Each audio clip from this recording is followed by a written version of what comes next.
For this video, I'm going to kind of switch gears a little bit, and I'm going to tell a story that happened to me. Now, this story is 100% true, and it's one of the scariest things that has ever happened in my life. Now, there is absolutely nothing paranormal about this story, at least as far as I know, but nonetheless, it was one of the few times where I believe that my life was in danger. And this story should serve as a reminder that, yes, ghosts and paranormal stuff is spooky and it's fun to talk about, but the real things to be afraid of are other people that want to do you harm.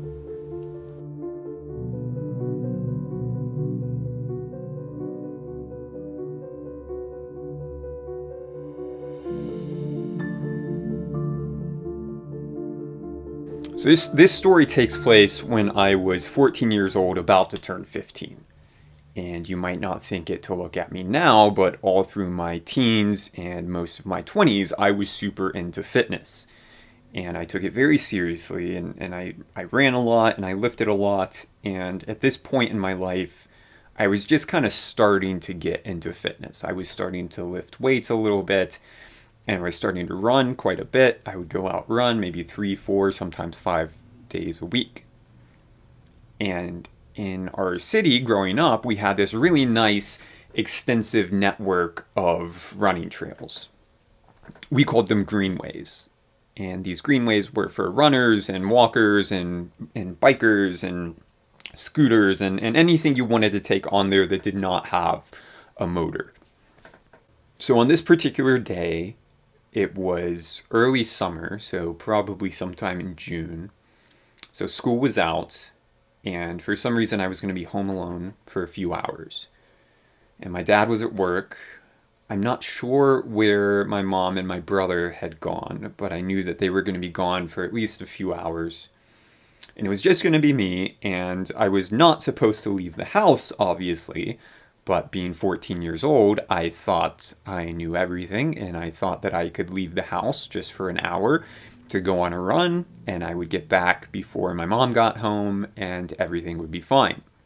Everything, as you will see, was not fine. So I leave the house. Like I said, it's early summer. It's very cool on that day. I think it had rained a lot the night before, and so the ground was still a little bit wet. And I start making my way toward the entrance of one of these greenways, which was only about half a mile from my house. So for this story to make sense, I want to give a little bit of a layout of this particular greenway. I would enter the greenway kind of in this big sports complex. And when you get on the greenway, the direction that I was running, immediately to the right was a river, and the greenway would kind of follow the path of this river. Immediately to my left was this very small one-way road, which was basically just used to access the greenway for people that wanted to drive to a certain spot on the greenway. And then beyond that, for most of the span of the greenway that I would be running, there was kind of this steep cliff. Not really a cliff, but more of a really steep hill, too steep to climb up it. And so once you get on the greenway, you kind of have to keep going until you get to another spot that empties out into another park or into a neighborhood. And those stops are usually somewhere between half a mile and a mile apart. So I get to the greenway. I enter the greenway. All is going well. My run is going as expected. It's a great day for running. And because it was a little bit earlier in the day and it was unseasonably cool, there were not a lot of people out on the greenway. About half a mile into my run on the greenway, I get to the first park. And it's a pretty small park. And when you get there, you have 2 options if you're running. You can take a right and run on a very short path through the park that only goes maybe 150 yards until it meets back up with the greenway. Or you can go left and kind of circle around the park. And I always preferred running through the park, so that's what I did. I take a right, I go through the park, I link back up with the greenway, and I continue on. About another half a mile, and I reach the second park. And this park is absolutely massive. It's more of a sports complex. You've got a skate park and tennis courts and basketball court and baseball fields and a playground for little kids and just wide open fields for people. They have picnics out there and things like that. And that's all to the left side of the direction that I'm running. And then to the right side, now there's a little bit of space between the greenway and the river, and they had a few pavilions over there on the right side. And so families would come out and use them for birthday parties and cookouts and that kind of thing. As I entered the park, I noticed how empty it was, which was unusual but not unheard of. Usually when you're in the park, it is chock full of people and families and all this kind of thing. But, the grass was still wet and it was a little bit cool, so it wasn't that unusual that it was empty. But it was so empty that the thought kind of popped into my head at the time that maybe the park is closed and maybe I'm not supposed to be here. But I didn't see any signs and there were no gates closed or anything like that, so I just decided to continue on my run. And besides, I was nearing the point where I would turn around. Once I would get to the edge of the park, there was a little spot where I would always turn around, which was 2 miles from my house. So I'd get to the edge of the park, that's 2 miles, I would turn around and run the other 2 miles back home. So I'm running, no issues. It's a nice day. I'm just kind of looking around, taking in the sights. And as I'm continuing through the park, I can see up ahead and to the right in one of these pavilions, there are 2 men. I can't make out a lot of details about them yet, but I can tell that it's 2 men. They both look to be about 50. They're wearing very typical clothes for a middle-aged man in the mid-2000s. One of the men was a little more heavy-set, and he was sitting down on one of the benches of the picnic table, and he had pretty thick gray hair. And then the other man was taller and a bit skinnier, and he was standing and kind of had one of his feet up on the picnic table and leaning down and talking to the other man. And I'm just kind of watching them as I'm going along my way, and as I get a little bit closer to them, still kind of a ways off, I see the skinnier of the 2 men kind of tap the other guy and very slyly make a gesture over toward me, pointing me out, and I guess kind of saying, hey, look over there. Now, I don't have alarm bells going off in my head quite yet. My thought is that, oh, the park must actually be closed, and these guys are about to tell me to leave. And I thought for a second, because of that I should just turn around and run in the opposite direction, but I guess in my 14-year-old brain, I thought that if I do that, it's going to make me look like I'm doing something wrong, and they're going to come yell at me or something. So the best bet, I suppose, was just for me to continue on my way, because after all, I'm not doing anything wrong. I'm just a kid going on a run. But as I'm continuing, I can see that these 2 guys are just staring at me. And I'm getting closer, and they're not looking away. They're staring at me, and they're making it very obvious that they're staring at me. And I start to get a little bit uncomfortable, and I think I'm about to get yelled at.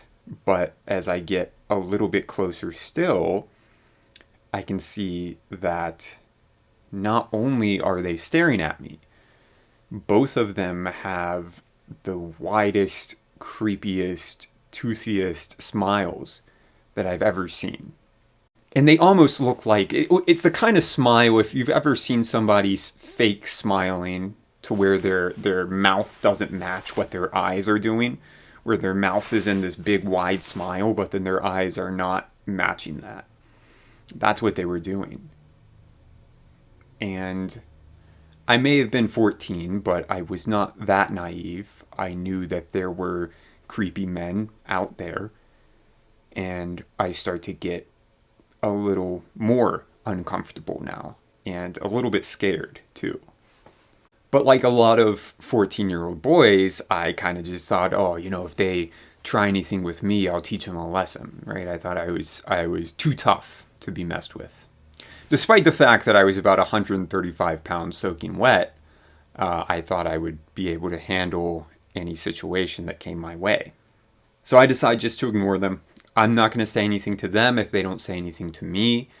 If they try anything funny, I'm really going to make them sorry. But as I pass them, they don't say anything to me. They just keep staring at me. And I continue on, and I only have maybe 2 or 3 more minutes until I get to the spot where I'm going to turn around and start running home. And I'm thinking, gosh, I'm going to have to go back past that pavilion again. There's really no other way for me to go. So I make it to the turnaround point, and I turn around. I look over again at the pavilion, and the heavier man is still sitting at the picnic table, but he's not paying any attention to me. He's turned around now, and it looks like he's reading a book or a magazine. But the skinnier man is gone. And at first I felt relieved. Thought, okay, he's gone. I don't have to worry about him anymore. But the more I thought about it, the more I realized, this is a really big park. And what are the odds that he left and he got out of sight just as I passed? He would have had to, as soon as I passed, he would have had to have gotten up and moved to get to somewhere where now I can't see him. And I'm looking around, but I don't see any sign of this skinnier guy. And that creeped me out a little bit, especially because there was really no one else in the park. But I just thought, let's just get out of this park. Let's finish my run, get home, and forget about this. So I pass the pavilion. The heavier guy doesn't even look at me as I pass. And I make it out of the big sports complex and back onto the main greenway. Now, when you get back onto the main greenway, that's kind of where it links up with that one-way street, which now, since I'm running in the opposite direction, that traffic would be going in the same direction that I'm going. Within only probably a minute of getting out of the sports complex and back onto the main greenway, I start to see something out of my periphery on my right side. And I can tell that it's a vehicle. And so I start to glance over, and I see this van. Whatever stereotypical image you have in your mind of a creepy guy's van, that's what this looked like. It was older. It was not well taken care of. It was gray. And everything about it just looked creepy. And I look at who's driving the van, and sure enough, it's the skinnier of those two men. And I only glance at it for a moment, and I realize that it's barely going faster than me. So if I'm running probably 5 miles an hour, it's only going about 7 miles an hour, which is very slow, obviously. So it's going that slow for a reason. It's slowing down as it gets up to me, which is super suspicious. The guy in the van doesn't even look at me, and just as he gets past me, he starts speeding up. I think there's something that happens in your brain when things go bad. Your brain tries to rationalize a reason why everything could be okay. It's like your brain does not want to accept the fact that something really dangerous is going on. And my brain just didn't want to accept the fact that I'm in this park system pretty much alone. And now there's a creepy guy in a van that's following me.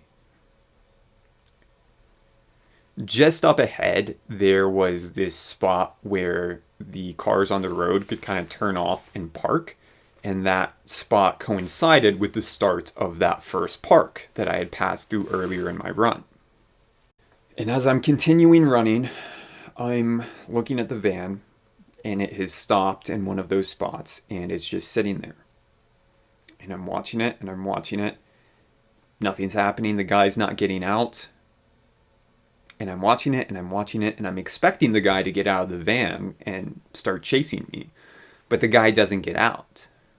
And now I'm starting to get close to that fork in the path where now I can go left and I can go through the park, or I can stay to the right and stay on the greenway, which is right next to the road. And obviously, I want to get away from this guy as much as I can, so I choose to go left. And just as I am approaching the split in the path, I see the door of the van open, and I watch as this guy starts getting out. And just as he's getting out, that's when I take the split and I start heading into this little park. And he doesn't chase after me, but he stands with the door of his van open and he just stares at me. And I only look at him for a few seconds, but he's just staring at me as I'm going off away from him into the park. At this point, I don't really know what to do other than just get off of the greenway and get home. So I decide that no matter what, I'm just going to ignore this guy. If he tries to say anything to me, I'm not going to respond. I'm not going to look at him. I'm not going to engage with him. If he tries to grab me, I'm just going to run as fast as I can. So I'm continuing on this path through the park, and I know that I don't have long until this path ends and I link back up with the greenway, and by proxy link back up with this one-way street. So the path ends and I get back onto the greenway. I'm not checking for where the van is because I don't even want to look at this guy. And besides, at this point, I'm not that far from the entrance of the greenway where I can, get off the greenway and go back into my neighborhood. At this point, I'm only maybe a half a mile away from the entrance. So I'm running, and within, a few seconds of getting back onto the greenway, I start to see, again, out of my periphery, this van start to approach me. Only this time, it's not going faster than me, it is precisely keeping pace with me. And I know that I had said that I just wasn't going to look at him, I was going to ignore him, but I just felt like I had to look.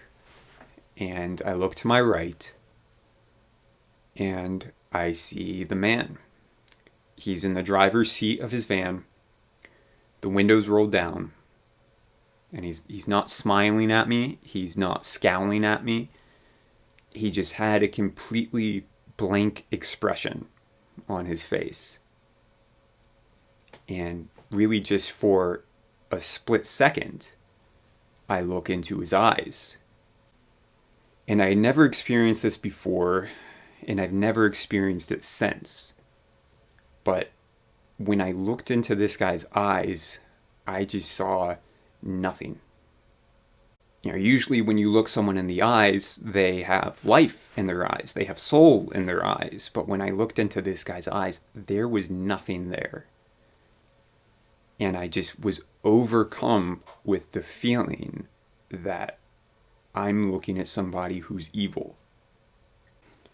I've talked to all kinds of people. I have other crazy stories. One crazy story where I actually talked to a murderer and never had that experience with him, where I looked into his eyes and just saw emptiness. But with this guy, it was like I was looking evil straight in the eye. And I wish that was the scary part. The scary part was that as I was looking at him, which again was only for maybe a couple seconds, he was close enough that I could kind of see into the minivan a little bit. And I could see that behind him, behind the driver's seat, there were no seats in the back. That he had, for some reason, removed all of the seats in the back of this van, at least from what I could tell. And I also saw that over several of the windows, he had put either a tarp or some kind of blanket to block out the view from these windows. Again, I was 14, but I wasn't super naive. And I knew enough to know that whatever this guy was doing whatever reason he removed those seats and whatever reason he was blocking out those windows was not a good reason. And I suddenly felt this rush of fear that I don't think I've felt since. And that was the first time in my life that I truly felt that my life was in jeopardy.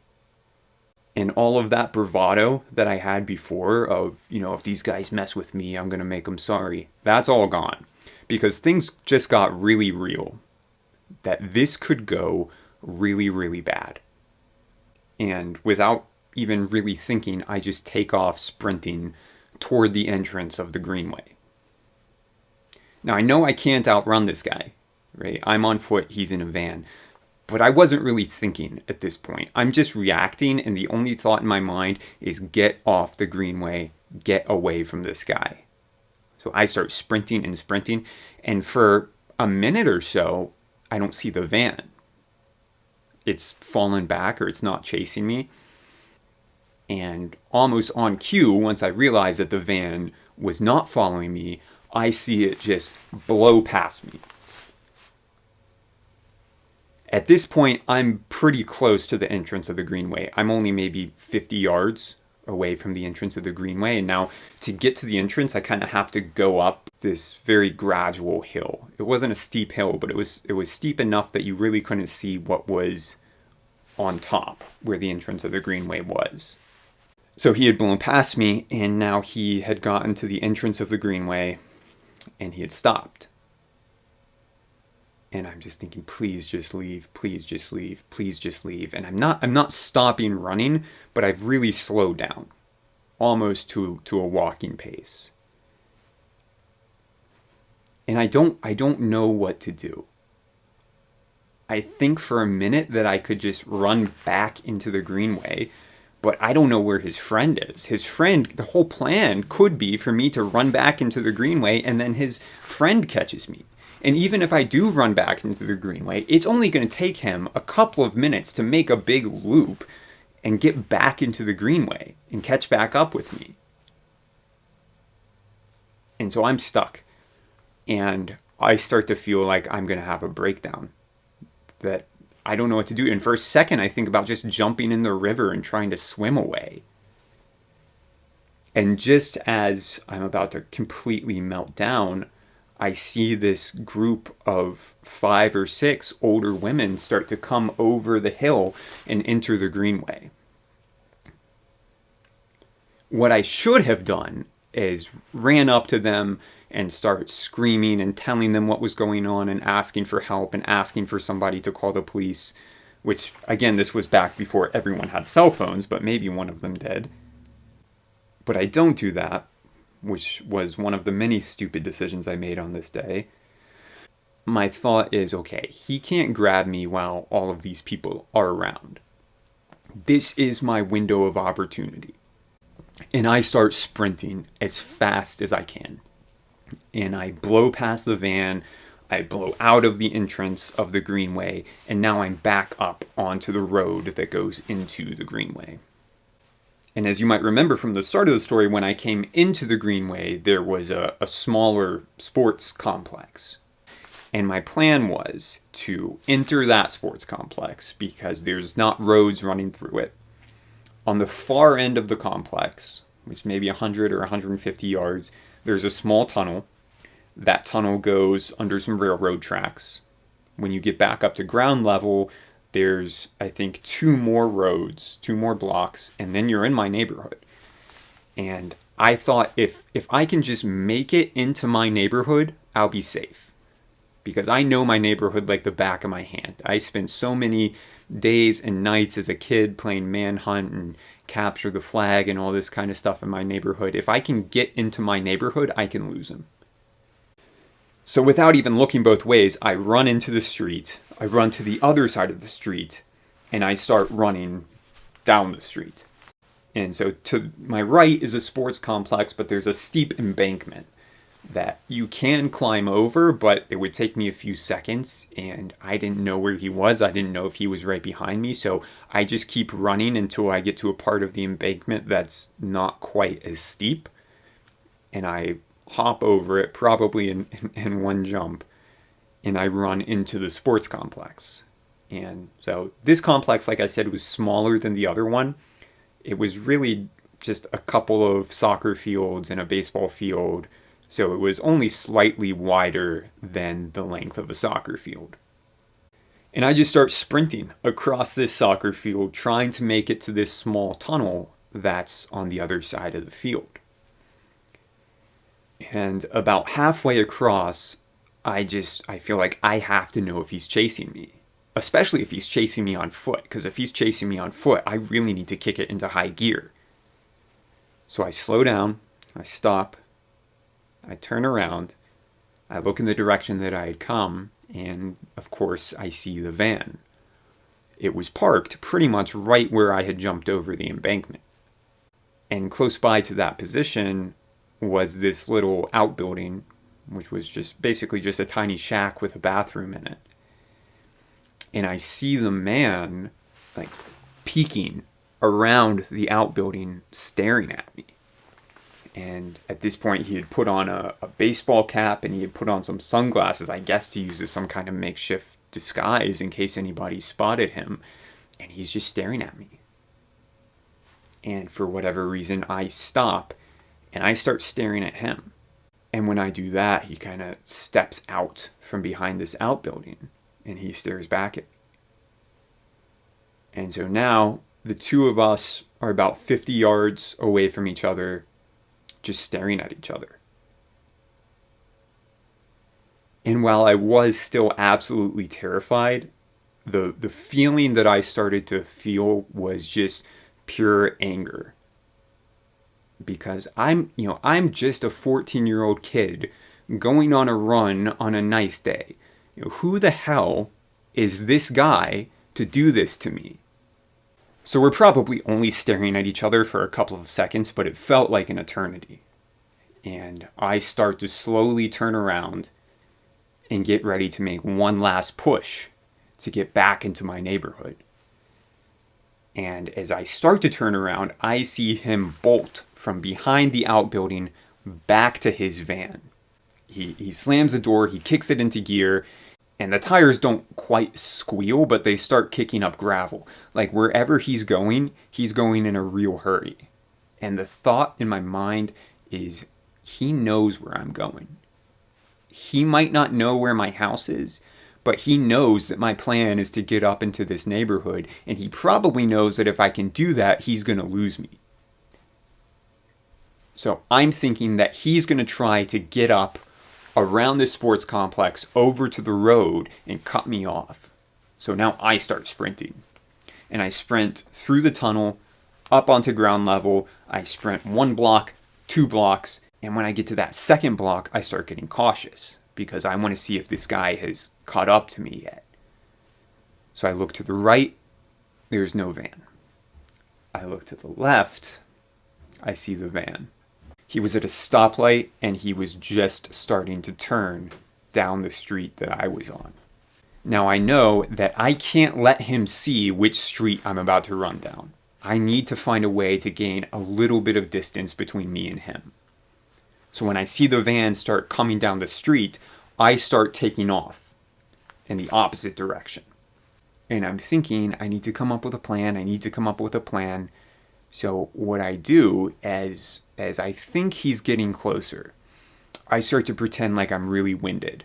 I start to run a little bit slower, and I start to pretend like I'm huffing and puffing and putting my hands on my hips. And I'm kind of at an intersection of one of these side streets, like I'm about to cross over the street.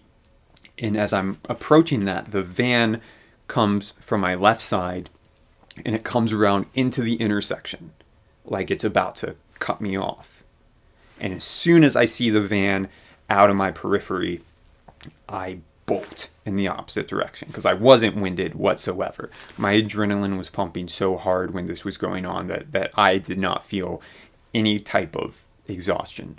So I start running in the opposite direction and again just run out into the street. I don't even look both ways, and I start running the opposite way down the street, and I duck into one of the side streets that goes into my neighborhood. And I tried to zig and zag through a couple of streets, but I realized that he would have seen me through his rear view mirror at least. Like, it was my plan was kind of dumb. Like, maybe it bought me a couple of seconds, but it probably didn't really accomplish much of anything. And I knew it was only a matter of time until I see him coming down another street. So I need to figure something else out. So in my neighborhood, there's this kind of I guess you could call it a main street, although I don't want to give the impression that there's always like a hustle and bustle on this street. It's usually pretty empty this time of day, but there's a bunch of shops on that street. So I start heading for that street in my neighborhood. And as I'm taking a right onto that street where these shops are, I just knew that he had seen me.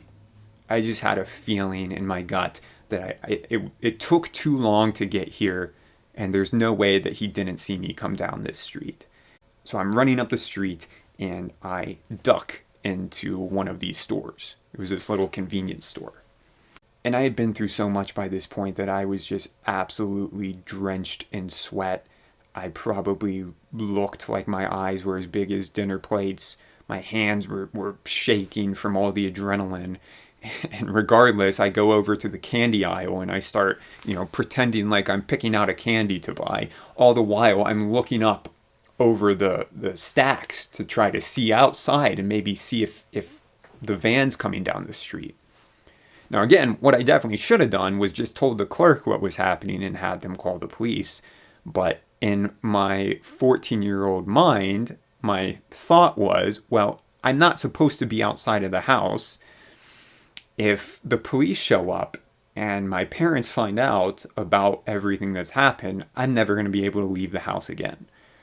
Which, obviously, as an adult, is a very stupid thing to think, but it makes perfect sense to you when you're 14 years old. So I'm peeking up, I'm looking over, I'm trying to act normal, and then I see the van going down the street. And I watch it, and it goes up to the intersection where there's a stop sign, and he's just sitting at the intersection. And he sits there, and he sits there, and I can tell that he's looking for me. I can't see him inside of the van, but I know that's what he's doing, because he's just sitting there. I have no real sense of time at this point, so I don't know how long he was sitting there, whether it was 20 seconds or 2 minutes. I have no idea. But I'm watching him and just praying that he leaves. And finally, I see him take a left, and he starts to drive in a different direction. And I give it, 10, 15 seconds until I feel pretty comfortable that he's out of sight. And then I bolt out of the store. I'm sure they thought that I was shoplifting, but I run as fast as I can out of the store, and I know that behind the store is an alley.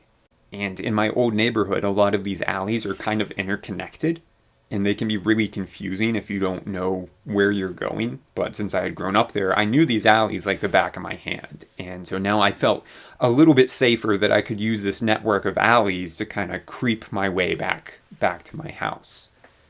And I'm maybe 5 or 6 blocks from my house at this point. And I'm just, even though I'm in these alleys and I'm feeling a little bit safer now, I'm still I'm going from trash can to bush.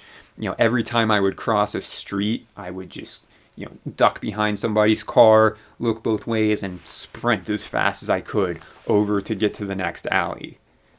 So I continue going, block to block through these alleys, and I may be 3 blocks away from my house at this point.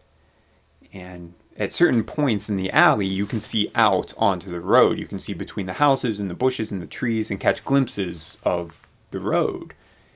And as I'm approaching one point where I'm going to have to go across a street to get to another alley, I look out and I see the van. And it's just sitting at a stop sign. And I don't know if he'd been sitting there for a while. I don't know if he just pulled up. But I just sit and I watch him. And he doesn't stay long at that stop sign. I see him drive away. I give it another 10 or 15 seconds and I bolt across the road to get to the next alley. I kind of take a really roundabout way to get back to my block in case he was following me. And when I get back to my block, again, going, from behind a trash can to into a bush to behind a car, I hide in my neighbor's bushes. They had these really thick bushes that we used to use as a hiding spot when we would play hide and seek. So I knew it was a really good hiding spot. So I run into these bushes, and I sat there for probably half an hour in these bushes, just waiting for the van to show up. And it never did. That last time at the stop sign was the last time I ever saw that van. After about half an hour, I felt comfortable enough to go back into my house. And of course, still really paranoid.